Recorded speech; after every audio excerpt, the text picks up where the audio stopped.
If you fully obey the Lord your God and carefully follow all his commands I give you today, the Lord your God will set you high above all the nations on earth. All these blessings will come on you and accompany you if you obey the Lord your God. You will be blessed in the city and blessed in the country. The fruit of your womb will be blessed, and the crops of your land and the young of your livestock, the calves of your herds and the lambs of your flocks. Your basket and your kneading trough will be blessed. You will be blessed when you come in and blessed when you go out. The Lord will grant that the enemies who rise up against you will be defeated before you. They will come at you from one direction but flee from you in seven. The Lord will send a blessing on your barns and on everything you put your hand to. The Lord your God will bless you in the land he is giving you. The Lord will establish you as his holy people, as he promised you on oath, if you keep the commands of the Lord your God and walk in obedience to him. Then all the peoples on earth will see that you are called by the name of the Lord, and they will fear you. The Lord will grant you abundant prosperity, in the fruit of your womb, the young of your livestock and the crops of your ground, in the land he swore to your ancestors to give you. The Lord will open the heavens, the storehouse of his bounty, to send rain on your land in season and to bless all the work of your hands. You will lend to many nations but will borrow from none. The Lord will make you the head, not the tail. If you pay attention to the commands of the Lord your God that I give you this day and carefully follow them, you will always be at the top, never at the bottom. Do not turn aside from any of the commands I give you today, to the right or to the left, following other gods and serving them. However, if you do not obey the Lord your God and do not carefully follow all his commands and decrees I am giving you today, all these curses will come on you and overtake you. You will be cursed in the city and cursed in the country. Your basket and your kneading trough will be cursed. The fruit of your womb will be cursed, and the crops of your land, and the calves of your herds and the lambs of your flocks. You will be cursed when you come in and cursed when you go out. The Lord will send on you curses, confusion and rebuke in everything you put your hand to, until you are destroyed and come to sudden ruin because of the evil you have done in forsaking him. The Lord will plague you with diseases until he has destroyed you from the land you are entering to possess.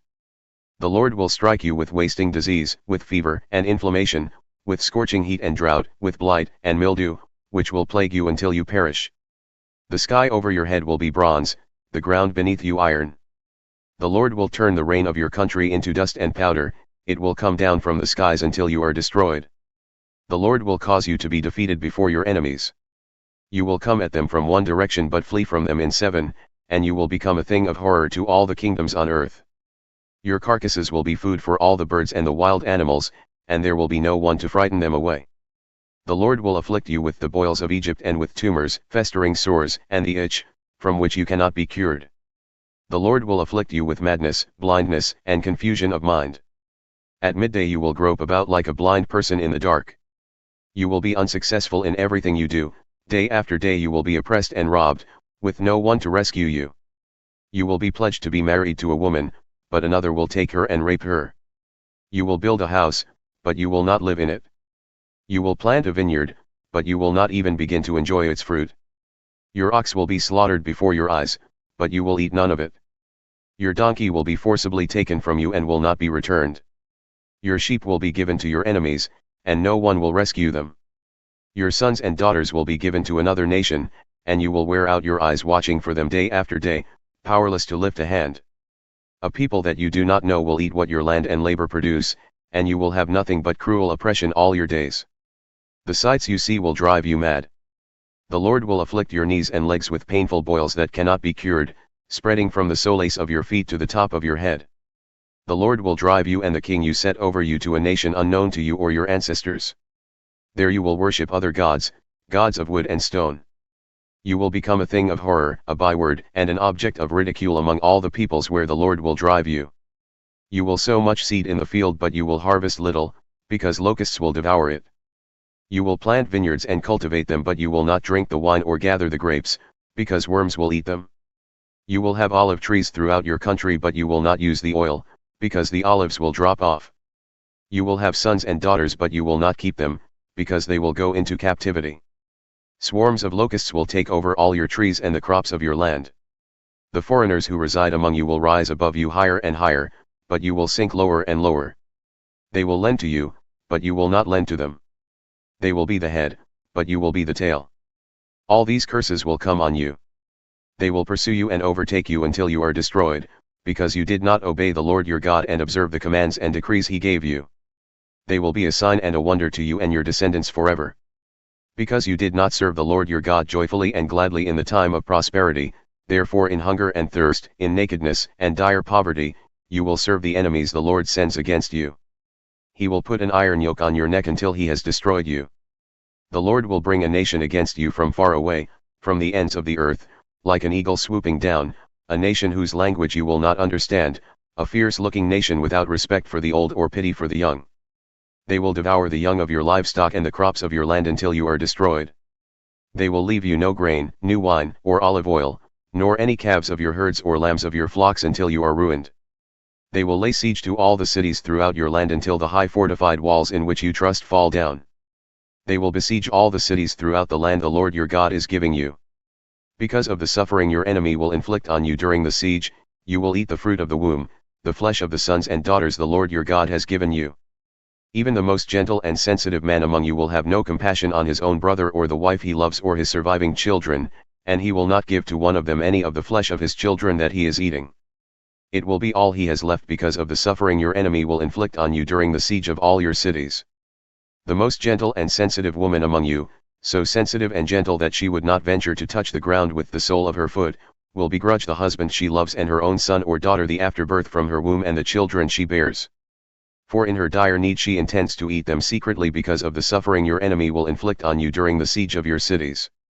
If you do not carefully follow all the words of this law, which are written in this book, and do not revere this glorious and awesome name, the Lord your God, the Lord will send fearful plagues on you and your descendants, harsh and prolonged disasters, and severe and lingering illnesses. He will bring on you all the diseases of Egypt that you dreaded, and they will cling to you. The Lord will also bring on you every kind of sickness and disaster not recorded in this book of the law, until you are destroyed. You who were as numerous as the stars in the sky will be left but few in number, because you did not obey the Lord your God. Just as it pleased the Lord to make you prosper and increase in number, so it will please him to ruin and destroy you. You will be uprooted from the land you are entering to possess. Then the Lord will scatter you among all nations, from one end of the earth to the other. There you will worship other gods, gods of wood and stone, which neither you nor your ancestors have known. Among those nations you will find no repose, no resting place for the sole of your foot. There the Lord will give you an anxious mind, eyes weary with longing, and a despairing heart. You will live in constant suspense, filled with dread both night and day, never sure of your life. In the morning you will say, if only it were evening. And in the evening, if only it were morning. Because of the terror that will fill your hearts and the sights that your eyes will see. The Lord will send you back in ships to Egypt on a journey I said you should never make again. There you will offer yourselves for sale to your enemies as male and female slaves, but no one will buy you. These are the terms of the covenant the Lord commanded Moses to make with the Israelites in Moab, in addition to the covenant he had made with them at Horeb.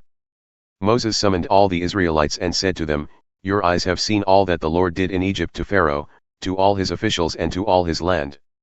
With your own eyes you saw those great trials, those signs and great wonders.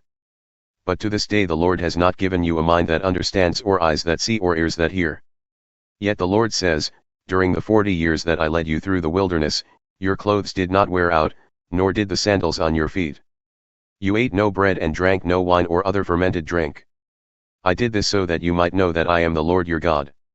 When you reached this place, Sihon king of Heshbon and Og king of Bashan came out to fight against us, but we defeated them. We took their land and gave it as an inheritance to the Reubenites, the Gadites, and the half-tribe of Manasseh. Carefully follow the terms of this covenant, so that you may prosper in everything you do. All of you are standing today in the presence of the Lord your God, your leaders and chief men, your elders and officials, and all the other men of Israel, together with your children and your wives, and the foreigners living in your camps who chop your wood and carry your water. You are standing here in order to enter into a covenant with the Lord your God, a covenant the Lord is making with you this day and sealing with an oath, to confirm you this day as his people, that he may be your God as he promised you and as he swore to your fathers, Abraham, Isaac, and Jacob. I am making this covenant, with its oath, not only with you who are standing here with us today in the presence of the Lord our God but also with those who are not here today. You yourselves know how we lived in Egypt and how we passed through the countries on the way here. You saw among them their detestable images and idols of wood and stone, of silver and gold. Make sure there is no man or woman, clan, or tribe among you today whose heart turns away from the Lord our God to go and worship the gods of those nations. Make sure there is no root among you that produces such bitter poison. When such a person hears the words of this oath and they invoke a blessing on themselves, thinking, I will be safe, even though I persist in going my own way, they will bring disaster on the watered land as well as the dry. The Lord will never be willing to forgive them, his wrath and zeal will burn against them.